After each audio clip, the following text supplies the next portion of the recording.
How a female Polish spy used coded knitting patterns to defeat secret Nazi movements.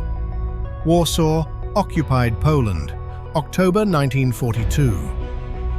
The rain fell like needles on the cracked cobblestones of the old town. Elena Kowalska pulled her threadbare shawl tighter around her shoulders, her knitting needles clicking steadily beneath the dim glow of a street lamp.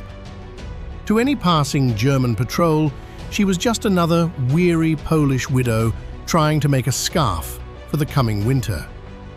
But Elena was no widow, and those stitches were not innocent. At 28, with sharp hazel eyes and the quiet grace of someone who had once danced in Krakow's ballrooms, Elena had become one of the most dangerous weapons in the Polish Home Army's underground network.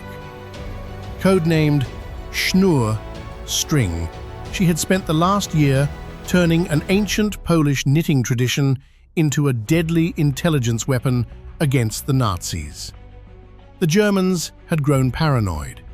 Secret movements of elite SS units, hidden train schedules carrying Jewish prisoners to death camps, and the locations of new V-2 rocket testing sites were being carefully guarded. But they never suspected the quiet women knitting on park benches, in cafes, or on train platforms. It had started innocently enough. Elena's grandmother had taught her traditional Polish patterns, each stitch, purl, cable, and yarn over carrying centuries of meaning in regional folklore.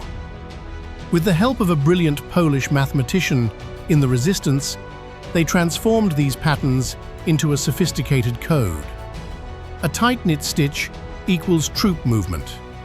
A dropped stitch equals train schedule change. A cable twist equals SS officer arrival. Specific color combinations equals types of cargo, weapons, prisoners, fuel. Every scarf, sock, or sweater Elena gifted to seemingly innocent contacts carried critical intelligence that would eventually reach London. One rain-soaked evening in November 1942, Elena sat in a small Krakow cafe near the main railway station. Her fingers moved with mechanical precision, while her ears caught every word from the German officers at the next table. They spoke openly, amused by the stupid Polish woman knitting nearby. She smiled softly, counting stitches in her head. That night, her latest creation, a grey wool scarf with subtle blue accents, contained the exact departure times and routes of 3 trains carrying heavy artillery toward the Eastern Front. By morning, the scarf had been passed through 3 couriers and was on its way to a resistance radio operator. But danger was closing in. The Gestapo had begun noticing a pattern. Too many harmless, knitted items were appearing in strange places. A new officer, Hauptsturmführer Viktor Lang, was assigned to investigate textile espionage, a term his superiors mocked, but he took deadly seriously. Lang was clever, ruthless, and worst of all, patient. Tension escalated in early 1943.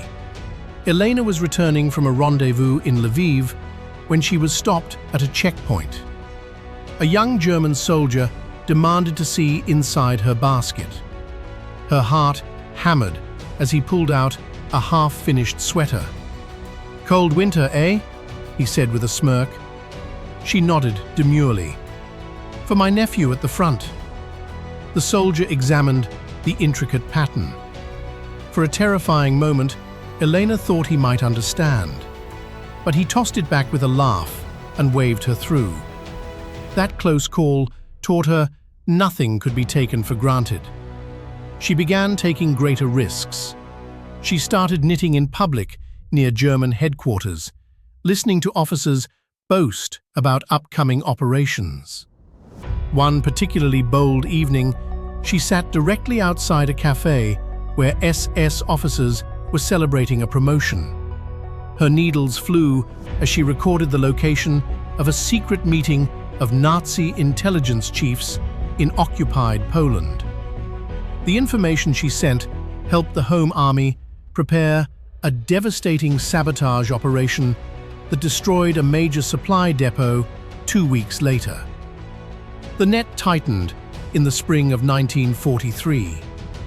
Hauptsturmführer Lang had arrested 2 other resistance knitters in Warsaw. Under torture, one of them revealed that a woman known as Schnur was the most important link in the chain. Elena knew they were coming for her. On a warm May night, as curfew approached, she sat in her tiny apartment, finishing what might be her final piece, a complex shawl with over 40 coded messages woven into its design. It contained the full details of an upcoming major Nazi anti-partisan operation that would have wiped out several resistance cells. A loud knock shattered the silence.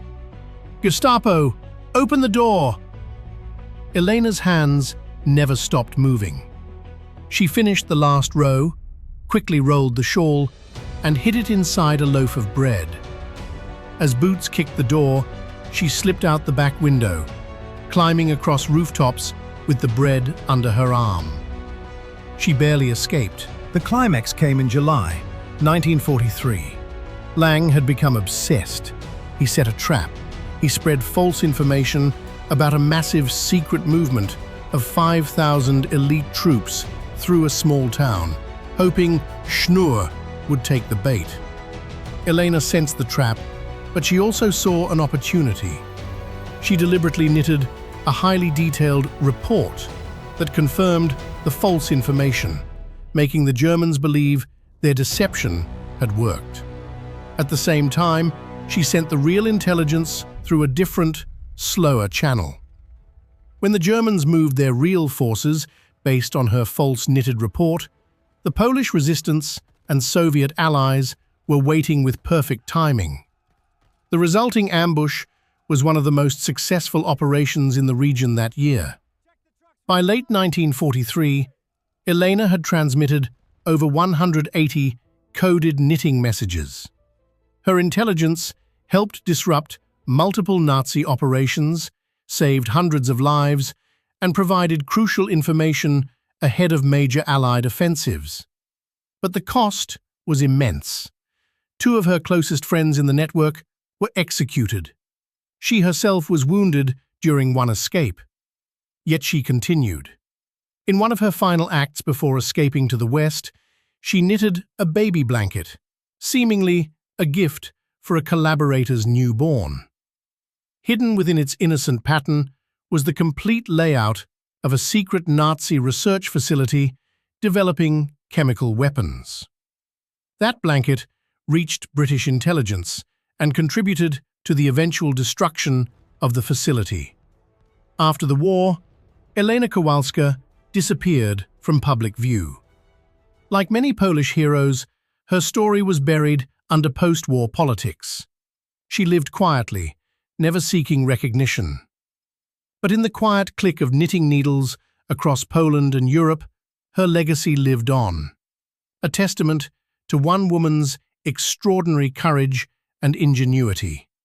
The Nazis feared tanks, planes, and armies. They never imagined they would be defeated by a woman and her knitting needles.